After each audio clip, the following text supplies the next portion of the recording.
Hooyah! This is Robin from the Back Pain Secret podcast, and today we're going to talk about how to have a difficult back pain conversation, guys, okay? How to have a difficult back pain conversation. I'm going to be right back after the intro song. So, here's the important question. How can back pain sufferers like us, who don't want to use prescription drugs or go through surgery, heal our back pain? How do we live our daily lives in a way that allows us to go to work, take care of our families, enjoy life, and still manage our back pain? That is the question, and this podcast will give you the answer. My name is Robin Wakeham, and welcome to Back Pain Secrets. Okay, guys, I'm back, and today's topic is how to have a difficult back pain conversation, okay? And as always, I have a patient story. We can call this lady Rebecca. This is a made-up name, of course, to protect the innocent. Rebecca she's around 40 years old. She has 2 kids. She's married. She's had a herniated disc. She got the diagnosis about 3 years back, guys. And for 3 years, she's had back pain. And for the last 2 years, the sciatica has gradually gone away. But the last year now, it's taken up again. So down her right leg, she has a constant radiation feeling down her leg, okay? She's trying some exercises. She's doing her core stability exercises. She's doing a bit of walking. But when she's working as a nurse in the hospital, you know, guys, it's hard because she's twisting and turning people in the bed there, and it irritates her back. Externally, when you meet Rebecca, you can straight off you feel like she's a people pleaser. You know, she's a nurse. She likes to nurse people. She likes to make people feel good. She wants to help people. She has a good heart, and that's what she's all about. You know, contribution, and this is all great. You know, but at the same time, internally, when you talk to Rebecca, after a few times, you know, it was very, very apparent that she felt like people didn't really respect her, you know, and she was also very afraid of conflict. She didn't really want to talk to people and tell them how she felt. She didn't want to say no. It was easier just to say, to go along with whatever they had, you know. But the thing was that this was now creating a conflict with Rebecca because she had this feeling inside, and at the same time, she couldn't really, when she wasn't expressing herself, the back pain in her back increased, specifically the sciatica pain, you know. She was afraid of having these hard talks with people, and afraid also to show people around her how she felt regarding things. And the big thing now, the big nugget was that the back pain was starting to increase every time she decided not to have this difficult conversation. The back pain increased in her back, and specifically the sciatica pain that radiated down her right leg. And then Rebecca hit kind of a wall at work, at the hospital. There was some stuff regarding the schedule, how they should work or whatever, you know. And this schedule was a lot of people involved. And the way it went was that Rebecca didn't really speak up during the meeting there. So what happened was that she actually had like the night shifts and stuff, and it ended up like she was going to spend like 50% less time with her family and her kids, you know, and that really affected her. And she could feel that sitting there in the chair, not speaking up, not telling everyone how she felt and how it would affect her, was really like increasing her back pain and the sciatica pain. And she really felt internally like she needed to step up and express, you know, for the other people how she felt, so to protect her family time and also like to reduce her back pain. And this is weird, you know, when you have back pain and sciatica and whatever, you know, that there's a psychological aspect also to the back pain always. And in her case, in Rebecca's case, it had a big part, you know. So this was about the time she came to me, you know, and we had the ordinary chat, you know. I was telling her to walk every day, 30 minutes. I was telling her to stand up and do core stability exercises. But as I grew, or as I dig deeper, you know, in the conversation, it was very apparent that the big domino in Rebecca's life to reduce her back pain and her sciatica pain was to start to have hard talks with people, you know, to really tell people how she felt and not just go along with whatever they said. So I told her, you need to stop to being a people pleaser and step up and talk to people and tell them how you feel. Be respectful, but you have to be able to tell people around you how you feel, or else they're not going to be able to know how you feel. Okay, and this, what I would say, Rebecca, is your big thing you need to do in your life, in order to reduce your back pain and secure your family time with your kids and husband. So I told her, there's a few things you can think about to have hard conversations, and this is something that I struggle with as well. So this is stuff that I picked up over the years, meeting 50 or 60 or 70, even 80 patients a week. Sometimes, I had a lot of people, new people I meet in my life, and sometimes I had to have like hard conversations with them. So number one, my tip to having a hard conversation, no matter what, but in this case, back pain, do not enter the conversation with the person in your emotional state, because there's two people in there, so give an example. If you're fired up about something, you feel like this person wronged you, did something, said something, or didn't like treat you with respect and whatever, do not go in the conversation with anger and resentment and hatred and stuff, okay? Because that's just going to mess up the conversation, okay? Very, very important. There's always two people whenever there's a conversation, and each person in the conversation brings something to it, and if you just go in and you're just thinking about and expressing the way you feel, then the conversation is going to be a bad conversation, and neither you or the other person will get what they want, okay? So first rule, don't have a conversation with people if you're really fired up, if you're really angry. Go for a walk, have a drink of water, take a couple of deep breaths, and then go in and have the conversation in a more calmer pace. Also, you like to move into the conversation with humility, okay?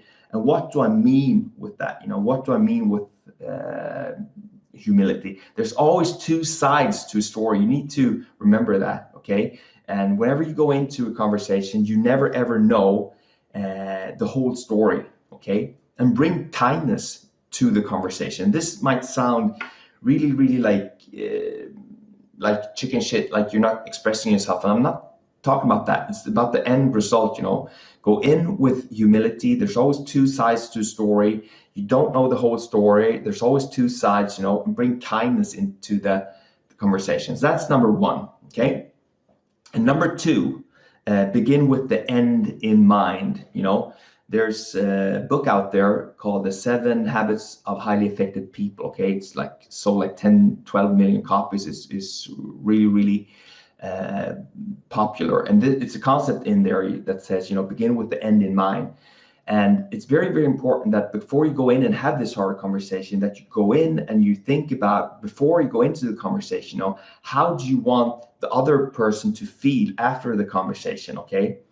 What do you want them to do or act or say or do? And it's the same thing for you, after the conversation, what do you want to do or say or be different, So if you don't go in the beginning of the conversation with a very clear picture of where you want this conversation to go, the conversation can go like 50, 60, 70 different places, okay?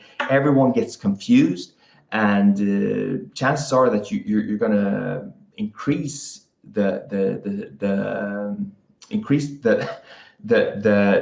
stuff that's going on between the two of you, and you really get more and more irritated, and you might say and do stuff that you don't really mean, okay?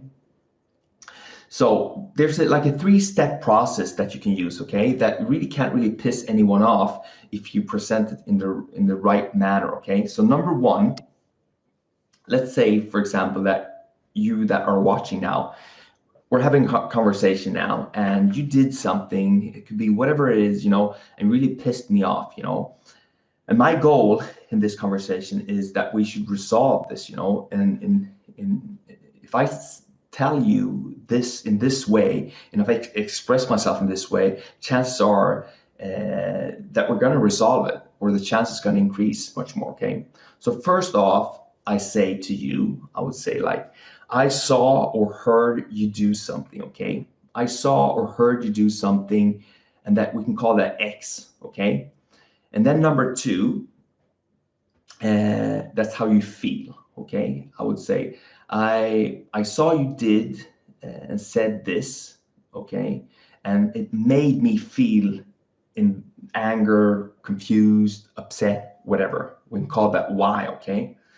And then number three, you have the request, okay? So you say, can we talk about that, And that's C. Can we talk about that? So just to repeat that, first you tell the person you saw them say something, you heard them say something, or they did something to you, you tell them that. And then number two, you tell them how that made you feel. It made me feel upset, angry, confused, whatever, okay? And then number three, you ask them, can we have a chat about this? Can we talk about it? And presenting it in that way, in a calm way, really, I mean, most people will listen to it, and chances are that you're going to be able to resolve this in a good manner.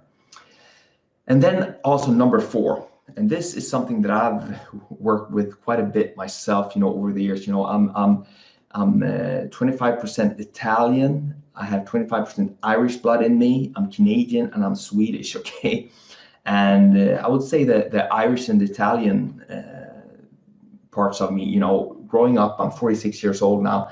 I was quite like very, very like hot-headed type A person, but as I grow older, I've calmed down a bit, and I've learned to have more patience with people when it comes to talking to me, and when it comes to people, going slow is fast, okay? Going slow is fast. And this is something that I learned, and usually if you just try to solve people's problems and not really listening to what they're saying, then it just takes a long time to reach the goal. Okay, so listen more, talk less. And this is something, I mean, there's something between like women and men as well. A lot of men try to just solve problems all the time, and women have a tendency to they want to feel like they get understood what they're saying, And I say that it's a gender thing, but it's always, it could be like mixed match as well. But something I've learned from my relationship, being married for 20 years, is that whenever my wife has something to say, I had this tendency before to try to solve her problems, just giving solution, and she might like that, but it didn't really, wasn't what she wanted to hear. She more or less just wanted me to hear her out and maybe say, I really understand that's hard for you. You're going through something. She didn't really want me to solve her problem. More or less just be there and listen to her and understand that she was going through something. And this is something that I definitely think everyone that is dealing with people on a day-to-day basis have to be conscious about, because everyone is going through struggles in life. There's some saying that out there, I don't know who said it, that every person that you meet, they're going through a struggle right now. It could be a person that they're struggling with, it could be an illness, it could be something, but everyone has their problems. And it's so easy to judge and be pissed off and think you want to just hurry them up to get it done, But most of the time, if we just take a step back and listen to them, and we have more patience, then both of us, both you and me, are going to be able to reach the goal quicker and hopefully reduce our back pain as well. Okay, guys, that was today's topic. I'm going to try to be on a bit more. I'm really working on this online course for sciatica, and I actually renamed it now, so it's your sciatica pain solution. Your sciatica pain solution. So if you think that's a good name for a sciatica course, it's a 6-week course. It's online. and it's going to be great. So if you think that's a good name, give me some love, or if you think have a better name, just hit me up there on Facebook, Instagram, or YouTube, wherever you are, you know. But that's the working name. Okay, guys, I will see you guys tomorrow. And guys, remember, you're just one step away from healing your back pain. Bye-bye. Want more back pain secrets? Then go ahead and get your free copy of my best-selling book, Back Pain Secrets, at backpainsecrets.com. Inside this book, you will find my top secrets to healing your back pain without prescription drugs or surgery that have helped thousands of other people just like you.